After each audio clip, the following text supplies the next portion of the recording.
Counting এজেন্টরা এবং প্রার্থী ক্যান্ডিডেটরা তারা ভোটিং এলাকা ছেড়ে আসবেন না।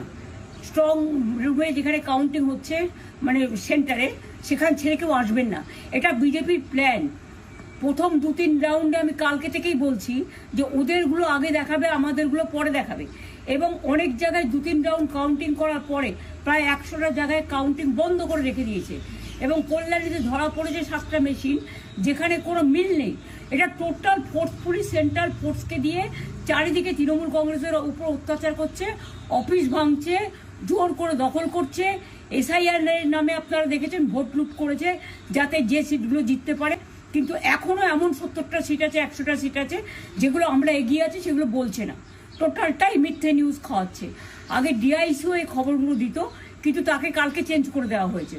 টোটালটাই ইলেকশন কমিশন নিজের ইচ্ছে মতো খেলছে, এবং সাথে কেন্দ্রীয় বাহিনীকে নিয়ে। এবং আমাদের পুলিশরা টোটাল মাথা নত করে কেন্দ্রীয় বাহিনীর আন্ডারে কাজ করছে। সুতরাং আমি সব আমাদের কাউন্টিং এজেন্টদের, আমাদের সমস্ত পার্টির কর্মীদের বলবো, অত মন খারাপ করার কারণ নেই। আমি বলেছিলাম সূর্যাস্তের পরে আপনারা জিতবেন। 3 রাউন্ড 4 রাউন্ড কাউন্ট হলেও এটা 14 রাউন্ড থেকে 18 রাউন্ড কাউন্ট হয়, তখন আপনারা জিতবেন। Wait and see, watch. আমরা সবাই আপনাদের সাথে আছি, আপনারা কেউ ভয় পাবেন না, নিশ্চিন্তে থাকুন। আবার বাঘের বাচ্চার মতো লড়াই করে যাবো।